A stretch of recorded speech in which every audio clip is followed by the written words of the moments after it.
The vastness of space stretched endlessly around the Zephyrian battle fleet, their sleek crystalline ships cutting through the cosmic void like silver daggers. Admiral Kethver stood on the bridge of the flagship Luminous Dawn, his forearms crossed behind his back as he watched the tactical display with calculating eyes.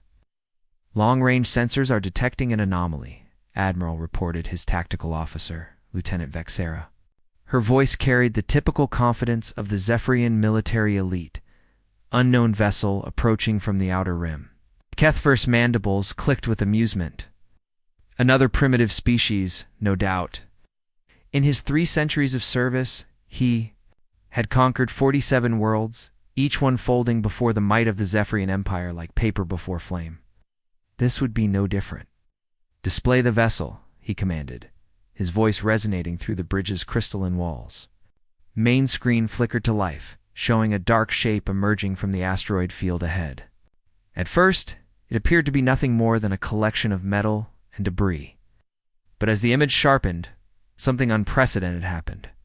Every single being on the bridge fell silent. The ship before them was unlike anything in the Zephyrian. Databases, where their vessels were elegant curves of living crystal and biometal, this thing was raw, brutal, and utterly alien in its design. It looked like someone had taken a mountain, stripped it down to its metal bones, and taught it to fly.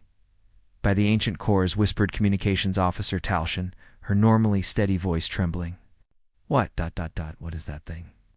The human warship Defiant hung in space like a mechanical predator. Its hull was scarred with battle damage that had been repaired rather than replaced, creating a patchwork of different metals that told stories of countless fights.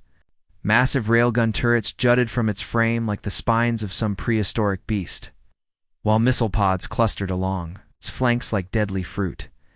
But it wasn't just the ship's appearance that froze the Zephyrian fleet.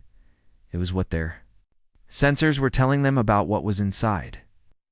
Admiral Vexar's voice was barely above a whisper. "The power readings, they're impossible. This vessel's energy output is equivalent to a small star."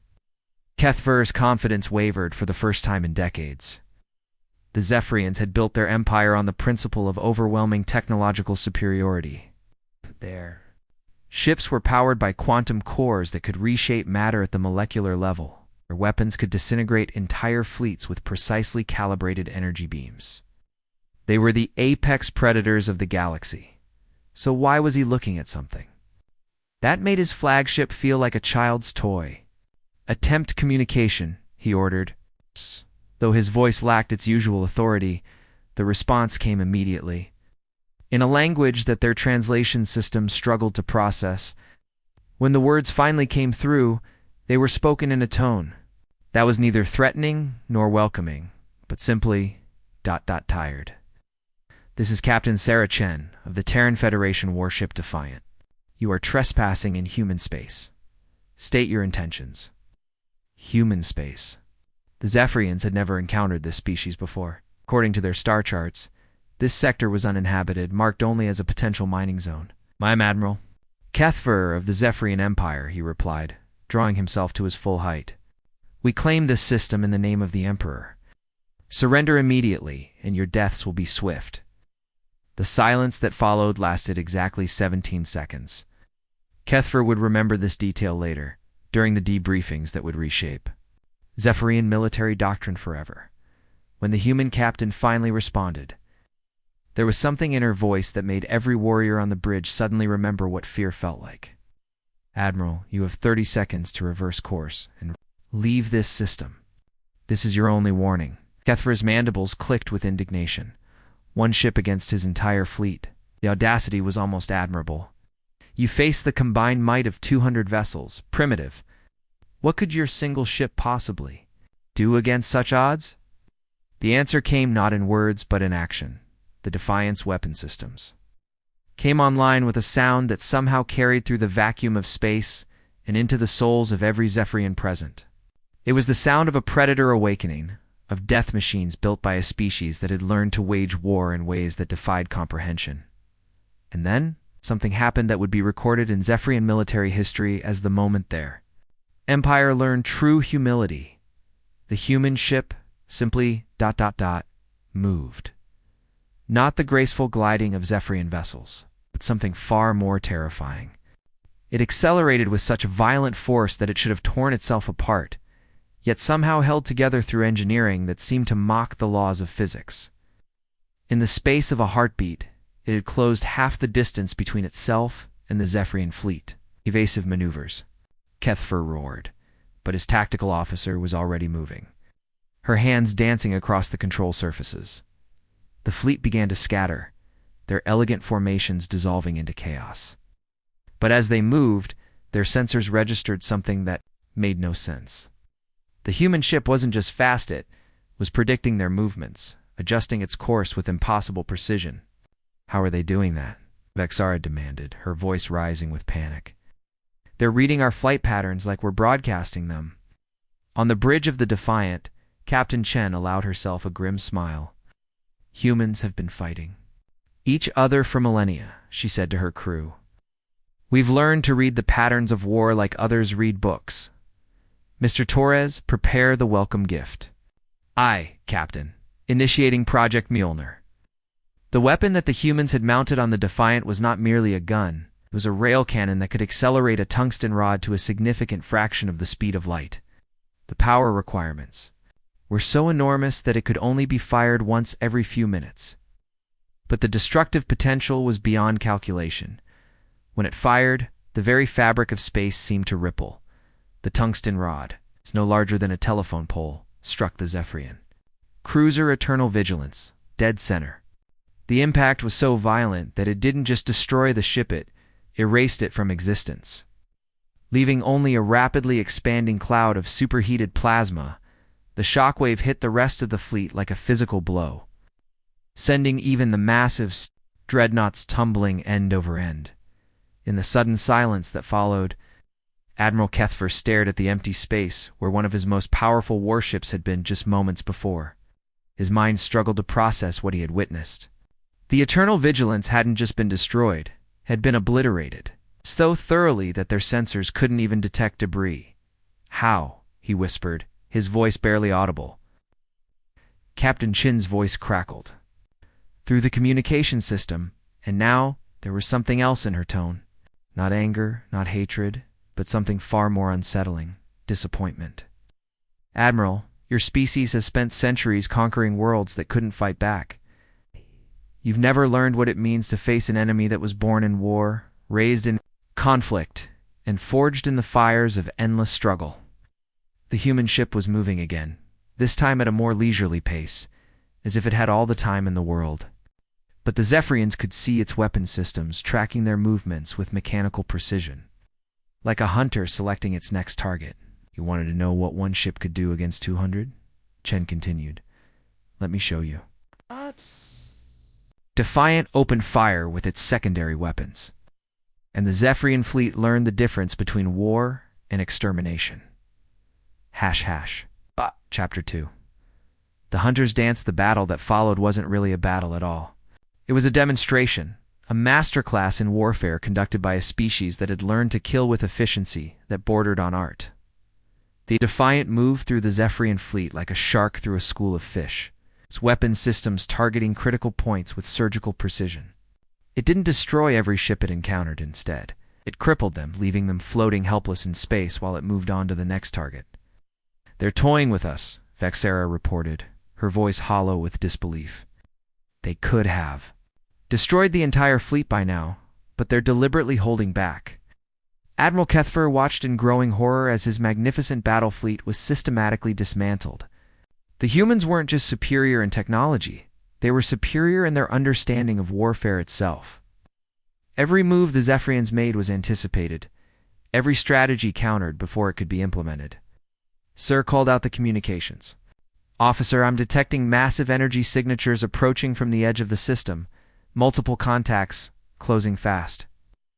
The tactical display updated to show not one, but 7 more human warships emerging from the asteroid field. Each one was different in design, but all shared the same brutal efficiency of construction that marked them as products of a warrior culture.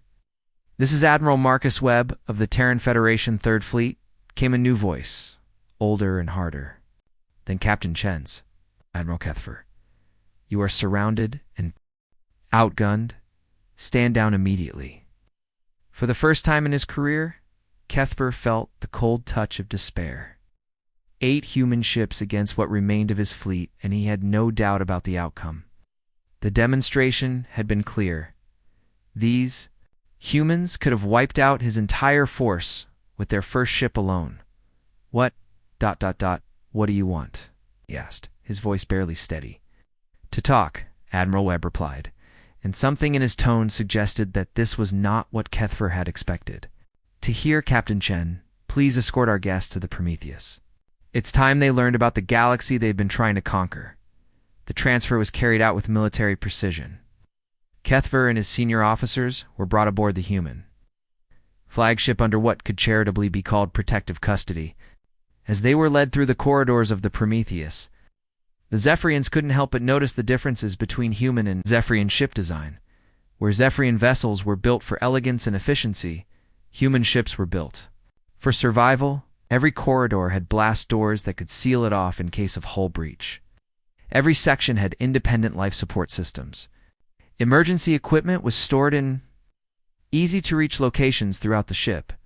These were vessels designed by a species that expected to take damage and keep fighting. They were led to a conference room where Admiral Webb was waiting. 8. Older human, his hair gray and his face lined with the kind of scars that came from real combat. When he looked at the Zephyrian delegation, his eyes held neither hatred nor contempt, but something that might have been pity. Please sit, he said, gesturing to chairs that had been hastily modified to accommodate Zephyrian physiology. Imagine you have questions. Cuthbert remained standing, his pride demanding at least that much defiance.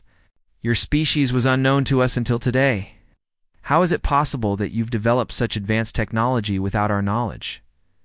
Webb smiled, but it wasn't a pleasant expression. Because, Admiral, your species has been conquering the easy targets. You've been picking on civilizations that were thousands of years behind you technologically. You've never encountered a species that actually fights back. That's impossible, Vexara interjected.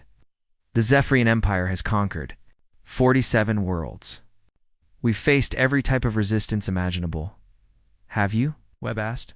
Tell me, in all your conquests, have you ever faced a species that had nuclear weapons? Energy shields? Faster than light travel? Or did you simply arrive at primitive worlds and announce your dominance? The silence that followed was answer enough. Webb stood and walked to a large display screen that dominated one wall of the conference room. With a gesture, he activated it, showing a star map of the local galactic arm. This is human space, he said, highlighting a region that the Zephyrians had never bothered to explore. 137 star systems, 43 inhabited worlds, and approximately 12 billion human beings. We've been watching your expansion for the past 50 years, Admiral. We've seen how you operate. The map zoomed in to show the Zephyrian Empire's expansion pattern. It was methodical, efficient, and completely predictable. They moved from one primitive world to the next, following the path of least resistance. You've been deliberately avoiding any system that showed signs of advanced technology, Webb continued. Your empire has grown large, but it's also grown soft. You've forgotten what it means to fight against equals. Cuthbert felt something cold settle in his stomach. What are you saying? I'm saying that your empire is built on a foundation of sand, Admiral. You've conquered civilizations that were using stone tools and metal swords. You've never faced an enemy that could fight back on equal terms. Webb's expression grew grim. And now that you've stumbled into human space, you're about to learn what real warfare looks like. The display changed again, showing a detailed analysis of the recent battle. The Zephyrians watched in fascination and horror as the human computers broke down every aspect of their fleet's performance, highlighting weaknesses they had never even known existed. Your ships are beautiful, Webb admitted, but they're designed for fighting primitives. Your weapons are precise, but they lack the raw power needed to penetrate military-grade armor. Your tactics are elegant, but they're predictable. You fight like a species that's never faced serious opposition, and you, Cuthbert asked, though he dreaded the answer. Webb smiled again, and this time there was something almost predatory in the expression. We fight like a species that's been at war with itself for its entire existence. We've had nuclear weapons for over a century, Admiral. We've been fighting in space for decades. We've learned to build our ships tough, our weapons powerful, our tactics unpredictable. The human admiral walked back to his chair and sat down, his gaze never leaving the Zephyrian delegation. Every human ship you've seen today was built to fight other human ships. We've been preparing for interstellar war since we first left our home system. And now, you've given us a reason to put that preparation to use. Gethfer felt the weight of his empire's future pressing down on him. What do you want from us? Peace, Webb replied simply, but not the kind of peace your empire is used to imposing. Real peace, between equals. It's the kind that requires mutual respect and careful negotiation. And if we refuse? Webb's smile disappeared entirely. Then you'll discover what happens when a species that's been conquered by everyone else finally decides to fight back. We've been watching you, Admiral. You know where your worlds are, how your fleets move, what your weaknesses are. We've been preparing for this conversation for 50 years. The conference room fell silent, except for the low hum of the ship's systems. Finally, Kethfer asked the question that had been burning in his mind since the battle began. How many ships do you have? Webb's answer would haunt the Admiral for the rest of his days. Enough. Chapter 3. The price of arrogance. The negotiations that followed were unlike anything in Zephyrian history. For centuries, their diplomatic protocols had been simple. Arrive at a world, demonstrate superior firepower, and accept unconditional surrender.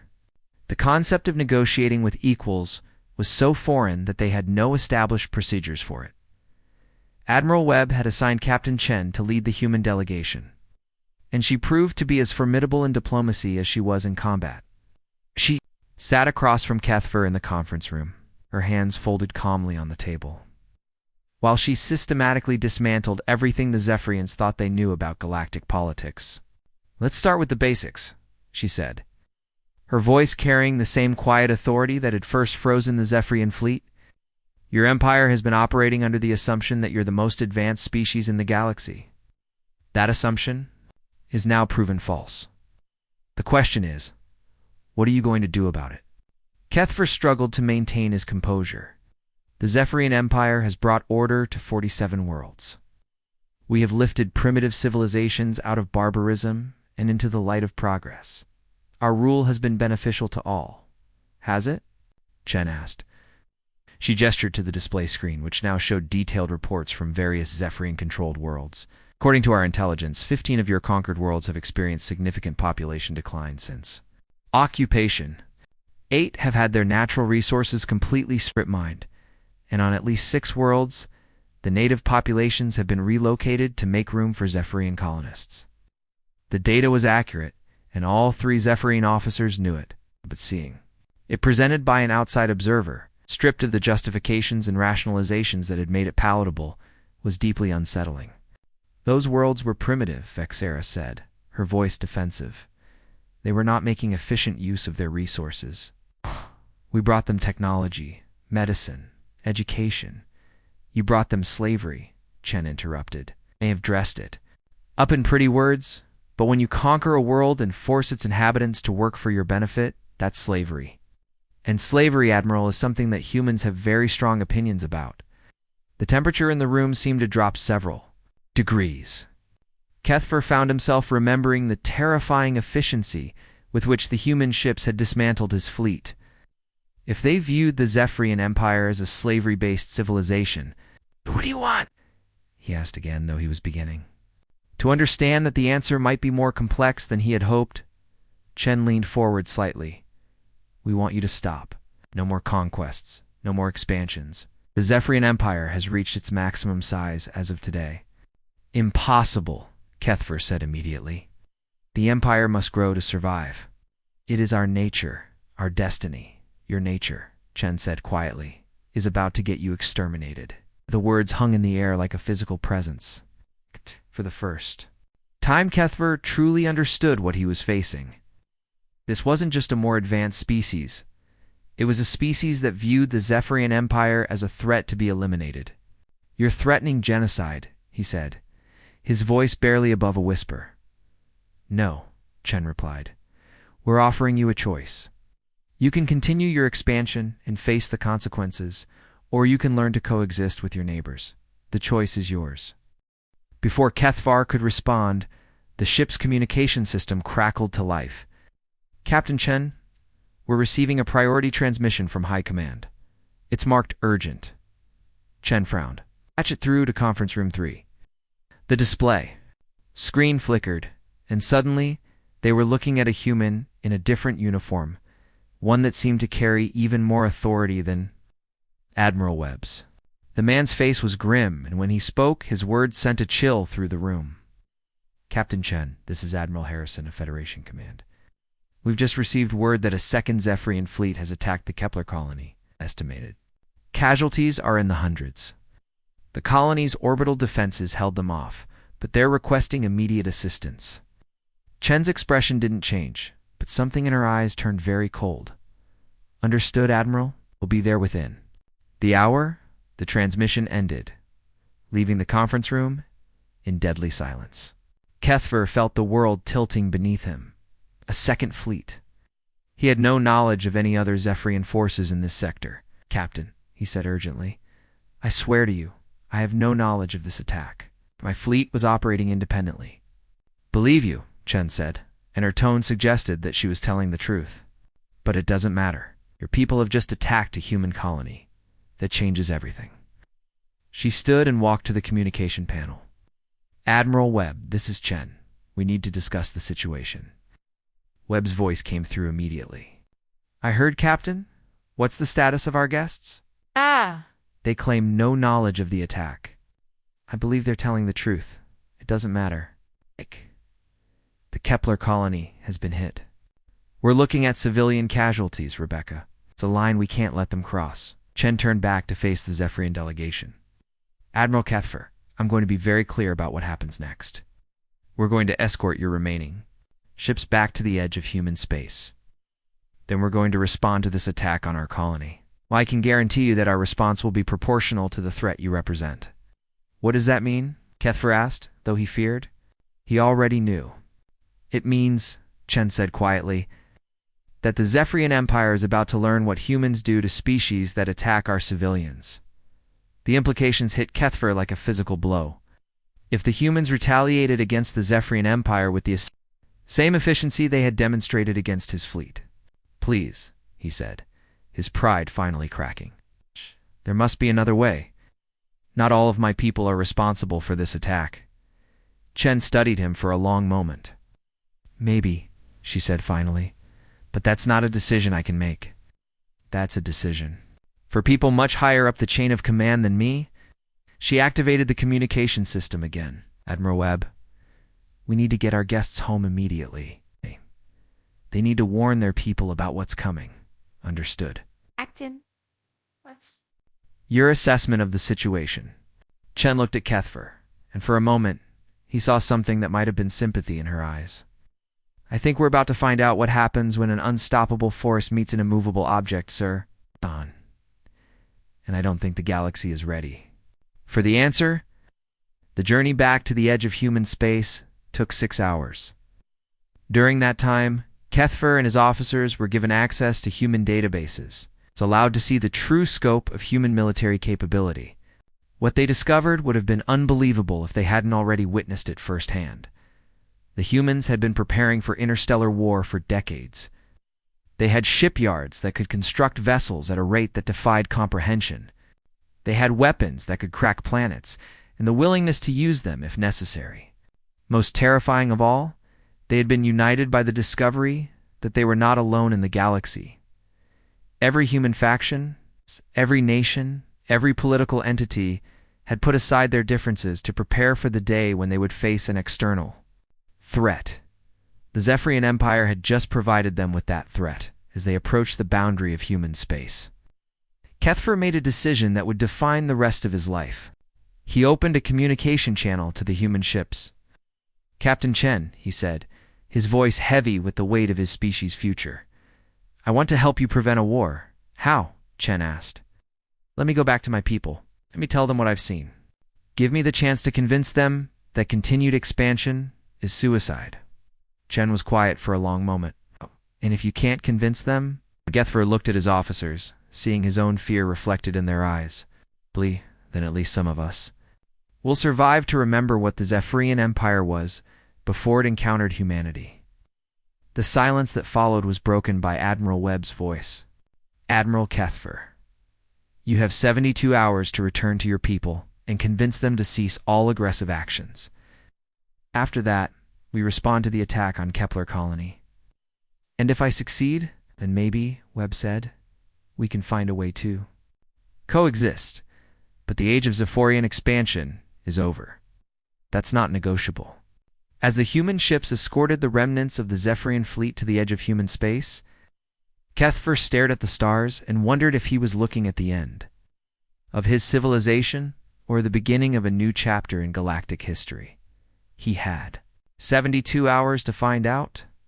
Chapter 4, The Reckoning, the Zephyrian Imperial Council had not convened an emergency session for over 2 centuries. The massive crystalline chamber beneath the capital city of Zethmar buzzed with nervous energy as representatives from across the Empire gathered to hear Admiral Kethfer's report.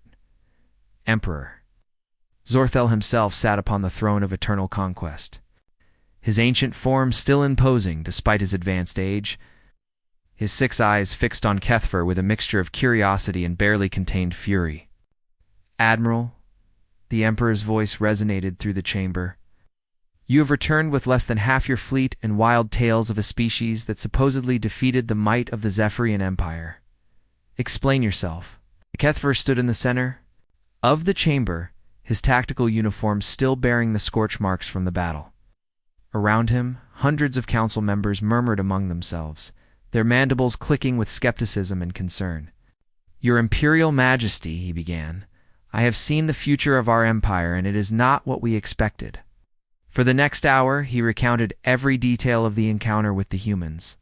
He described the impossible power of their weapons, the terrifying efficiency of their tactics, and the casual way they had dismantled his fleet. He showed them the sensor readings, the tactical analyses, and the recordings of human ships moving with speed and precision that defied understanding. The council chamber grew increasingly restless as his report continued. When he finished, the silence was deafening. Preposterous, declared General Vextel, the Empire's supreme military commander. No single species could possess such capabilities. This is clearly an elaborate deception. With respect, General, Kethfer replied, I have 47 destroyed ships that would disagree with you. Emperor Zarthel leaned forward on his throne. You claim that this species, these humans, have given us an ultimatum? Yes, Your Majesty. They have made it clear that our expansion must cease immediately or face the consequences. And what? Consequences? The Emperor asked, his voice dangerously quiet. Could one species possibly pose to the might of the Zephyrian Empire? Before Kethfer could answer, the chamber's emergency communication system activated. The voice that emerged was that of Admiral Mordok, commander of the 5th Fleet. Your Imperial Majesty. This is Admiral Mordok reporting from the Kepler system. Our attack on the human colony has been ... unsuccessful. We require immediate reinforcements. The Emperor's eyes blazed with fury. Unsuccessful?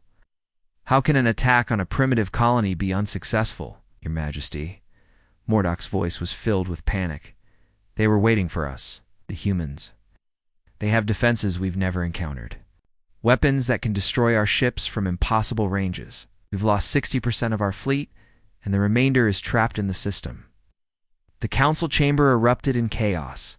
Representatives shouted questions and accusations, their voices creating a cacophony of fear and confusion. But Kethfer heard something else in Admiral Mordok's transmission, something that made his blood run cold. Admiral, he called out, his voice cutting through the noise. What exactly are you facing at Kepler? Ships, Mordok replied, his voice barely steady. Hundreds of them. They appeared out of nowhere, surrounding our fleet. And Admiral... they're not attacking. They're just... waiting. Emperor Zarthel stood his throne, his massive form dominating the chamber. Waiting for what? The answer came from an unexpected source. Chamber's long-range communication array suddenly activated, and a human voice filled the space where the Empire's most powerful leaders had gathered.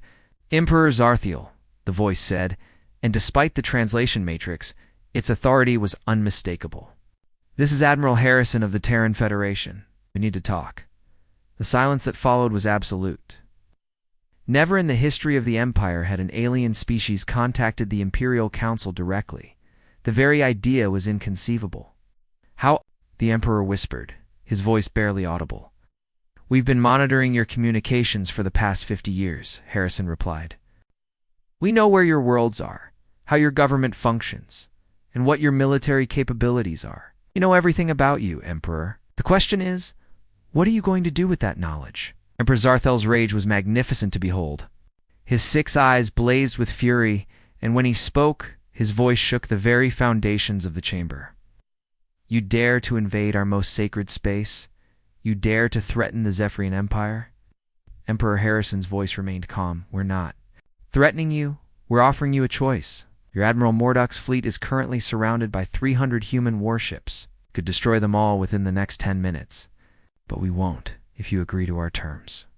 What terms? Complete cessation of all expansion activities, immediate withdrawal from any world conquered within the past 50 years, an establishment of a formal treaty recognizing the sovereignty of all intelligent species in this galactic arm. The Emperor's laughter was like the sound of breaking crystal. You think you can dictate terms to the Zephyrian Empire? We have conquered 47 worlds. We have fleets that span the galaxy. You have fleets that have never faced serious opposition, Harrison corrected. Emperor, I'm going to show you something. Consider it a gesture of good faith. The chambers. Display screens activated, showing a tactical view of the Kepler system. The Zephyrian fleet was indeed surrounded. But what made the assembled council gasp was the sheer number of human ships visible on the sensors. This is just one of our fleets, Harrison continued. We have 17 others positioned at strategic points throughout this sector.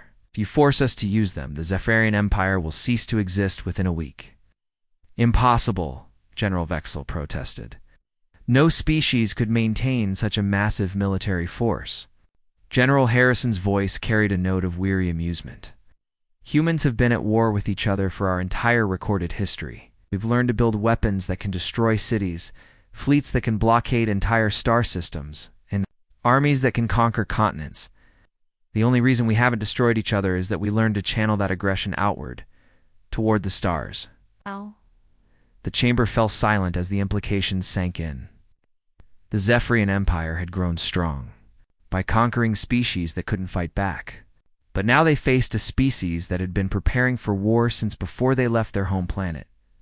What do you want? Emperor Zarthel asked, his voice hollow. Peace, Harrison replied simply. Real peace. The kind that comes from mutual respect and carefully negotiated boundaries. The kind that allows both our species to grow and prosper without stepping on each other. And if we refuse? The pause that followed was perhaps the longest in Zephyrian history. When Harrison finally spoke, his words would be remembered for generations. Then the Zephyrian Empire joins the 47 worlds you've conquered. Except instead of being conquered by you, they'll be liberated by us, an emperor. We've already made contact with the resistance movements on 12 of your conquered worlds. They're very interested in our offer of assistance. The threat was clear and devastating. Not only could the humans destroy the Zephyrian military, they could potentially turn their own conquered worlds against them. Emperor Zarthal looked around the chamber at his counselors, seeing his own fear reflected. In their eyes, for the first time in his reign, he faced a problem that couldn't be solved with superior firepower. How long do we have to consider your offer? He asked. You have 24 hours, Harrison replied. After that, we'll assume you've chosen war, and we'll act accordingly. The communication ended, leaving the chamber in stunned silence. Finally, Kethfer spoke up. Your Majesty, he said quietly, I have seen what these humans can do. They're not bluffing.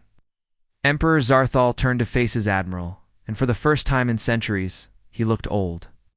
What do you recommend, Admiral? Recommend Kethper. Said that we learn to live in a galaxy where we're not the strongest species, because the alternative is extinction. The debate that followed would last for 18 hours. When it was over, the Zephyrian Empire would make a decision that would reshape the galaxy forever. But that decision, and its consequences, would have to wait for another day. Epilogue. A New Dawn. 3 months later, the signing of the Terran-Zephyrian Accords took place on a neutral station in the Vega system, with representatives from 17 different species in attendance. The ceremony itself was surprisingly simple. No grand speeches, no elaborate rituals, just two species acknowledging that they would have to learn to coexist. Admiral Kethfer stood beside Captain Chen as they watched. Emperor Zarthel and Admiral Harrison signed the treaty that would end the age of Zephyrian expansion. The document established clear boundaries between human and Zephyrian space, created protocols for peaceful contact with new species, and most importantly, began the process of granting independence to the conquered worlds. Do you think it will work? Chen asked quietly. Kethfer considered the question. Around them, diplomats from dozens of species were celebrating the end of what many had feared would become a galactic war. The Zephyrian Empire had agreed to limit its expansion, while humanity had demonstrated that they were willing to negotiate rather than simply destroy their enemies. It will have to, he replied, because the alternative is unthinkable. Your people are adapting well, Chen observed. The reports from the liberated world suggest that the transition is going smoother than expected. Perhaps, Kethfer said, we were never as suited for conquest as we thought. Perhaps we were just afraid of what we might find if we stopped. Moving long enough to look inward, Chen nodded thoughtfully. Humanity went through something similar. We spent centuries fighting each other before we learned to channel that aggression into exploration and discovery. Maybe that's what your people need, a new purpose. The Emperor has been discussing a scientific expedition to the Andromeda sector, Kethfer admitted. Pure exploration, no conquest. The idea terrifies half the military command, but it excites. The other half, change always does that, Chen said with a slight smile. The question is whether fear or excitement wins out. Their conversation was interrupted by a commotion near the viewing ports. A group of delegates from the recently liberated world of Kepler-7 were pointing excitedly at something outside the station. Kethfer and Chen moved to see what had captured their attention. Through the transparent aluminum, they could see a sight that would have been impossible just months ago. A mixed squadron of human and Zephyrian ships was conducting joint patrol exercises, their formations precise and coordinated. The humans' brutal efficiency had been tempered by Zephyrian grace, while the Zephyrians had learned to appreciate the practical effectiveness of human tactics. Look at that, Chen said, wonder in her voice. 6 months ago, those ships were trying to destroy each other. Now, they're working together. The youngsters adapt faster than we do, Kethfer observed. My tactical officer, Vexera, has been corresponding with one of your ship captains. They're sharing combat techniques and strategic theories. She's more excited about military cooperation than she ever was about conquest. What about you? Chen asked. What's next for Admiral Kethfer? Kethfer was quiet for a long moment. I've been offered a position with the new Galactic Cooperation Council, coordinating defense against external threats, establishing protocols.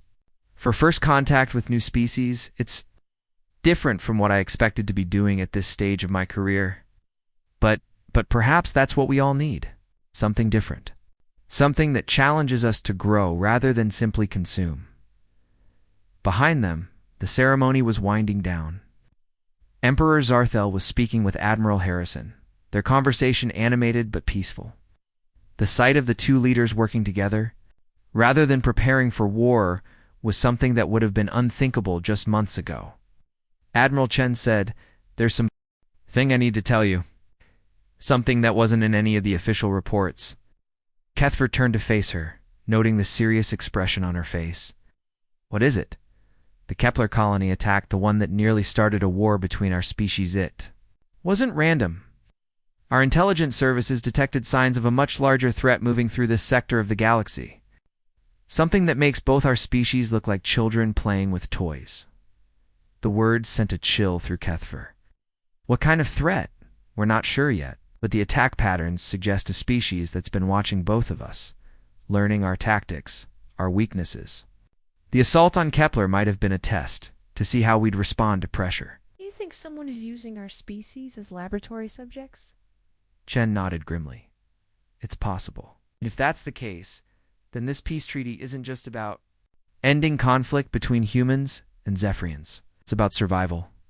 Before Kethver could respond, both their communication devices chimed simultaneously. The message was short and encrypted, but its contents made both officers go pale. Emergency Council meeting, classified level Alpha. All senior military personnel report immediately. They looked at each other, both understanding the implications. Alpha-level classifications were reserved for threats to galactic security. It seems, Kethver said quietly, that our peace may be tested sooner than we hoped. Then we'd better make sure it holds, Chen replied, because if there's really something out there that's been watching us, we're going to need each other. More than ever, as they made their way to the emergency briefing, neither of them noticed the small probe ship that had been quietly observing the peace ceremony from the edge of the system. Its hull was black as the void between stars. Its design was unlike anything either species had ever encountered. Inside the probe, an intelligence that had been watching the galaxy for millennia made a note in its vast database. The humans and Zephyrians had chosen cooperation over destruction. This was ... unexpected and possibly problematic. The probe's mission parameters would need to be updated. The experiment was evolving beyond the original parameters. Soon, it would be time for the next phase of testing. But for now, the small ship simply watched and waited. As it had been doing for longer than either species had existed, the galaxy was full of surprises. This particular surprise would require careful study. The age of easy conquest was over for everyone. Asterisk far across the galaxy, in a region of space that appeared empty on every star chart, something vast and ancient stirred. The peace between humans and Zephyrians was just the beginning of a much larger story, one that would test the limits of cooperation, survival, and what it truly meant to be intelligent life in a universe full of mysteries. Asterisk, but that story would have to wait for another day. For now, two species that had been enemies just months ago were learning to work together, united by the growing realization that they were not alone in the dark. Asterisk, and in the darkness between the stars, other eyes were watching, waiting to see if this new alliance would prove strong enough to survive what was coming. Asterisk, the real test had yet to begin. Asterisk.